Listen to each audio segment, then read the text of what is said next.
on the edge of a small mountain town in Austria called Hallstatt, where the lake's water was so clear that the shadows of the mountains sat frozen on its surface like a photograph. There stood a clockmaker shop. On its roof hung an old, heavy wooden bell. That bell had been ringing for 100 years, and the shop's owner, an old man named Konrad Hofer, held it dearer than his own life. This bell was actually a keepsake from Konrad's own grandfather. It was said that once, when this town survived on salt mines, the sound of this bell told the workers that the day's labor was over, that it was now time to go home and sit with their families. Konrad's grandfather had once told him, "Son, this bell doesn't tell time. It reminds you who your time should be spent on." This thought became engraved in Konrad's mind, and he spent his entire life beneath the shadow of that same lesson. Konrad himself had once been a young man who wanted to run away from this town. At the age of 20, he told his father that he wanted to go to Zurich and study banking. His father didn't stop him, only saying, "Go, son. But remember, the thing you're leaving behind here won't wait for you forever." Konrad went to Zurich, stayed there 2 years, earned money, saw the shining life of the city. But in the 3rd year, when his father passed away, he couldn't reach the funeral because he had to attend an important meeting. When he arrived in Hallstatt a week later, the shop was shut, dust had gathered, and that bell was silent, for the first time in years. That day, Konrad decided he would never go back to Zurich. He reopened the shop, repaired the bell, and spent the rest of his life in that same town. This was the reason Konrad was so sensitive about his children. He knew how the shine of the city could blind a person, and he didn't want his children to repeat the mistake he himself had made, the mistake of being absent during his own father's final days. But fate played a strange game. He tried to teach his children this lesson in words, but perhaps words are never as powerful as experience itself. Konrad had 3 children. The eldest son, Marcus, had moved to the city 20 years earlier to try his luck in banking. The middle daughter, Anna, had settled in London with her husband. And the youngest son, Elias, had stayed behind with his father, in that same old shop, fitting the parts of clocks, repairing time, as if this were no ordinary job but a form of worship. Konrad often used to say, "Elias, something more dangerous than a broken clock is a person forgetting what time actually is. People think wealth can buy time. The truth is, wealth can only buy new ways to waste time." Elias would laugh, but he took his father's words to heart. He lived a simple life. He'd open the shop in the morning, tourists would come, get their old watches repaired, and in the evening he'd sit by the lake with his father, drinking tea. His wife, Greta, was a schoolteacher, and they had a young daughter, Lena, who was just 7 years old and would sit for hours in her grandfather's shop watching the tiny parts of clocks. The people of the town thought highly of Elias, but sometimes a quiet thorn would prick at his own heart. Whenever the women of the town would ask his mother, "How are Marcus and Anna doing? How much have they progressed in the city?"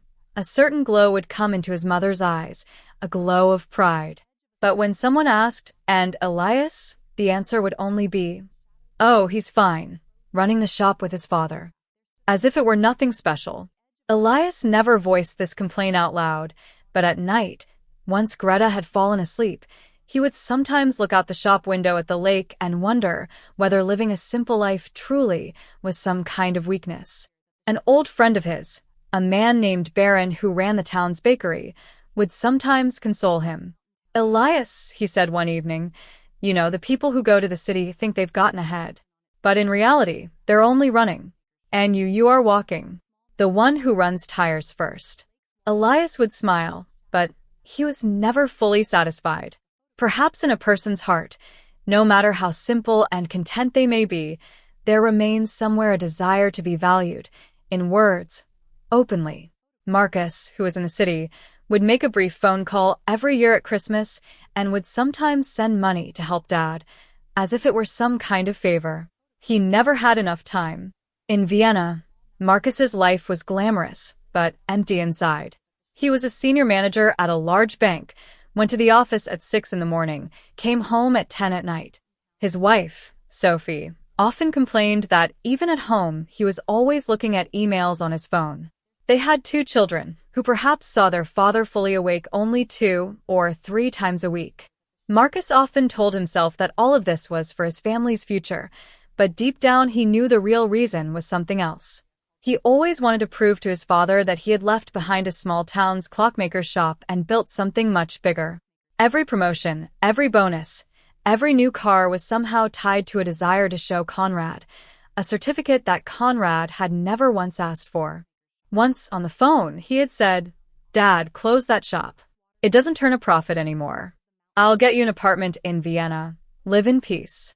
Conrad had only said, "I'm already living in peace, Marcus. Peace doesn't come from an apartment." Anna would sometimes video call, smile seeing Lena, but her life was tangled up in her husband's business and the demands of her 2 children. In London, Anna's life revolved around social circles, school events, and her husband's business dinner parties. She often told her friends that her family was in Austria, living a beautiful, traditional life, as if it were some tourist photograph, not her own father's real loneliness. She knew in her heart these words were hollow, but city life had taught her to prefer outward shine over reality. She too would sometimes say, "Send Dad to us. There are better doctors here." But she never once spoke of coming to live there herself. Then one day, on a winter evening, Conrad collapsed in the shop. It was a heart attack. Elias took him to the hospital and sat with him for 3 days without sleeping, without eating anything. Marcus and Anna were informed. Marcus said he would come next week. "I can't get free from work. A big deal is underway." Anna said she was booking a flight, but because of the children's school holidays, she would be able to come only after 10 days. Conrad recovered, but had grown weak. The doctors said he needed rest. On the first day in the hospital, while Conrad was still semi-conscious, Elias saw the nurse repeatedly come and ask, "Has the rest of the family been informed?" And every time Elias had to say, "Yes, they've been told. They're coming."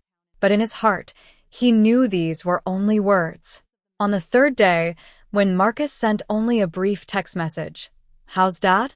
Let me know if there's any update," Elias set the phone down on the table and looked out the window, holding back his tears. He told no one how much this hurt him. That night, in the hospital room, when everyone else had left and only Elias remained, Conrad said slowly, "Elias, I know you are alone here. You have always been alone. And I am ashamed that I never said that your silent presence is worth more than everything your brother and sister ever say." Elias said nothing. Tears welled up in his eyes, but he took hold of his father's hand. There was silence for a while. Then Conrad said further, "Son, I never told you in words, but every evening when you close the shop and pour me tea, that moment is the most precious part of my entire life. I wish I had said this sooner. I wish I had said it while there was time, before a moment came where saying it felt necessary. Dad, you're going to be fine now. You don't need to say all this now," Elias said softly, but Conrad shook his head to refuse. "No, son. A person never knows when the last chance to say words will come.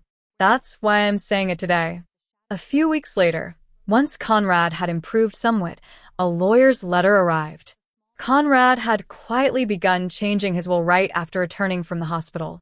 He called the lawyer and made a new plan for how his property would be divided. No one knew what he had written, except the lawyer. Months passed. Conrad's health gradually declined. Then one morning, in the spring season, when the lake's water was shimmering from the melting snow, Conrad passed away in his sleep. Elias called out to him to open the shop in the morning, but no answer came. Marcus and Anna came immediately for the funeral. This time there was no shortage of money or time. The whole town gathered. That bell, which hung on the roof of Conrad's shop, rang the entire day on every hour, as if it were itself giving an account of Conrad's life. After the funeral, the lawyer called the 3 siblings to his office. On a large, old desk lay 3 envelopes, each bearing a name. Marcus, Anna, Elias. The lawyer said, "Mr. Conrad instructed me that these letters be opened together, in front of everyone. He also said that whoever reads their letter should not leave the room immediately, but should listen to the other 2 letters as well." This was his final wish. Marcus shifted uneasily in his chair. He was certain that there was nothing special for him in this, perhaps just some formal paperwork. Anna began twisting the handkerchief she held in her hand, and Elias, silent as always, was simply looking at the 3 envelopes on the table, without any expectation. Marcus opened his envelope first. Inside was a letter and a check, on which a large sum was written, the very amount Marcus had hoped for. The letter read, "My son Marcus, you always understood that love is expressed through money, so take this money. These are the years of your life that you never gave me. I hope that one day you'll realize that the thing you never gave me can now never be returned." Marcus's face went pale. He read the letter twice and fell silent. Anna opened her envelope. Inside was her mother's old ring and a letter. "My daughter Anna, there was always kindness in your voice, but kindness isn't made from empty words. It's made from the time you give someone. This ring belongs to your mother. Give it to your daughter, and tell her that love doesn't mean a phone call, it means presence." Tears began to flow from Anna's eyes. Now everyone's eyes turned to Elias, whose envelope was the thinnest of the 3. He opened it. Inside was only a key and a short letter. "Elias, the shop and the house above it are yours, and along with it, that bell too, which reminds you every hour how precious time is.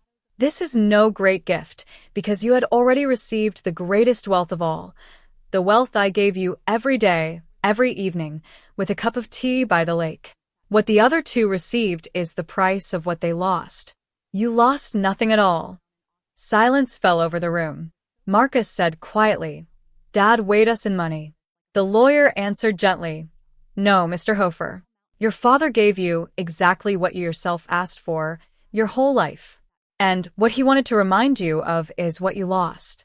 That night, Marcus sat alone outside the shop, looking at the same bell that used to bother him in childhood.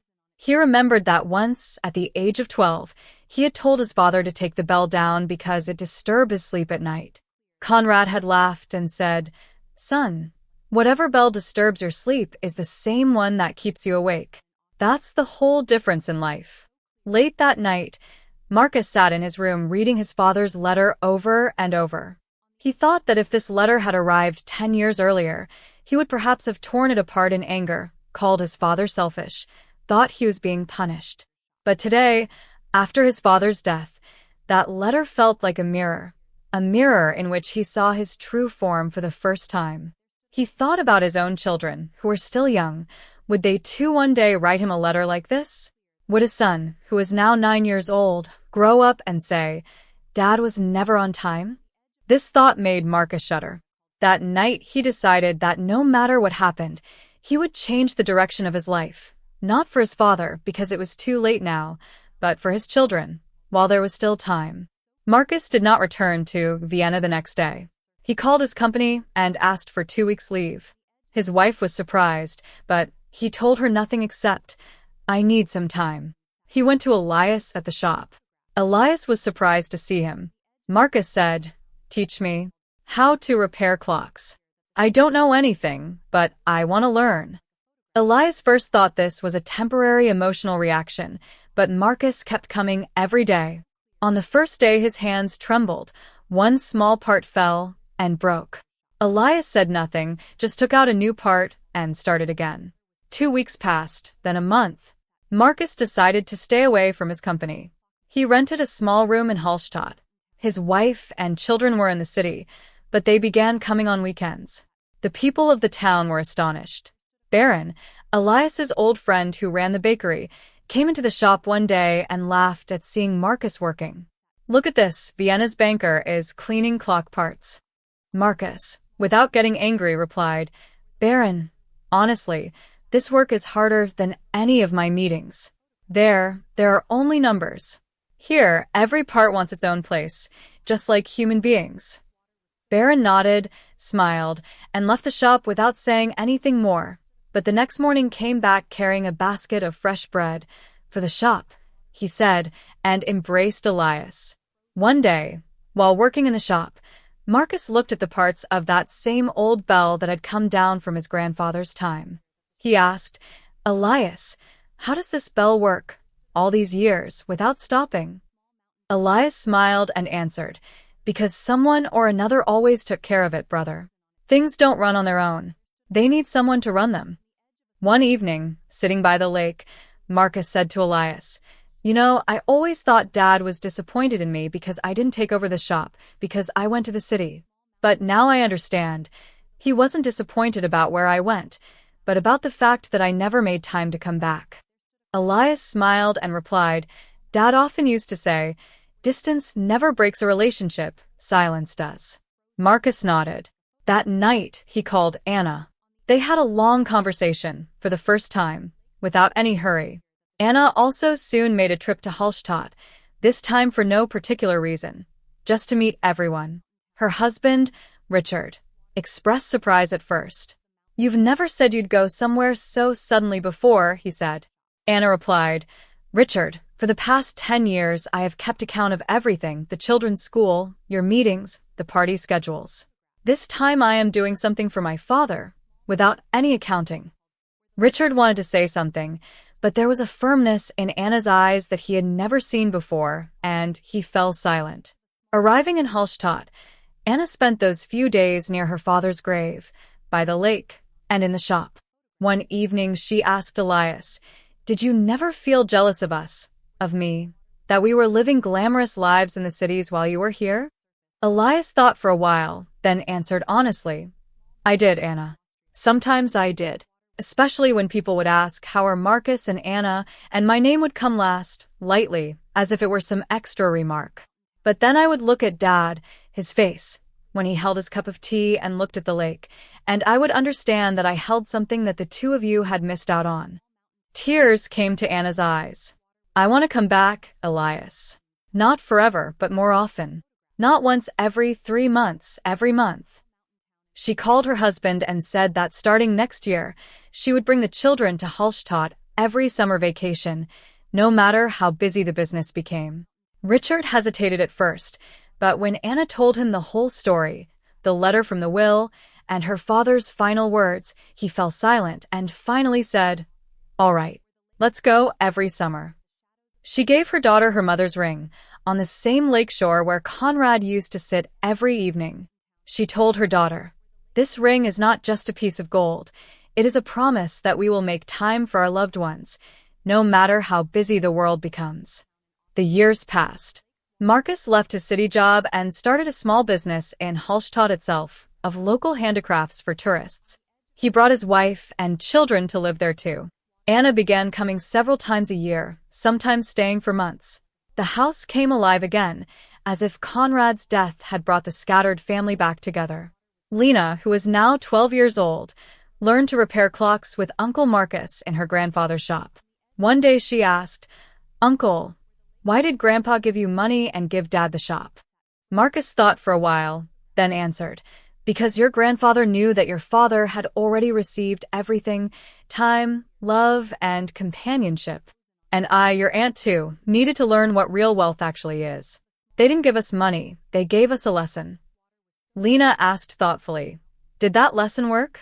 Marcus looked toward the lake, where the evening sun was scattering golden light on the water, and that same rooftop bell was ringing, as it always did. He said, "Yes, dear. Sometimes a person only understands the most precious thing at the very moment they have already lost it.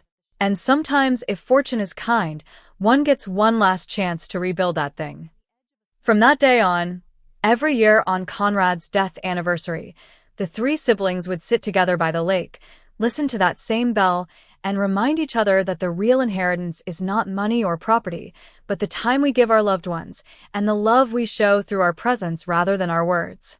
5 years later, when Lena was 17 years old and had herself become skilled at repairing clocks, she asked her father one day, "Dad, if Grandpa hadn't died, if he had stayed healthy, would Uncle Marcus and Aunt Anna ever have come back?" Elias took a deep breath on hearing this question. He answered, "Perhaps not, dear. Perhaps not.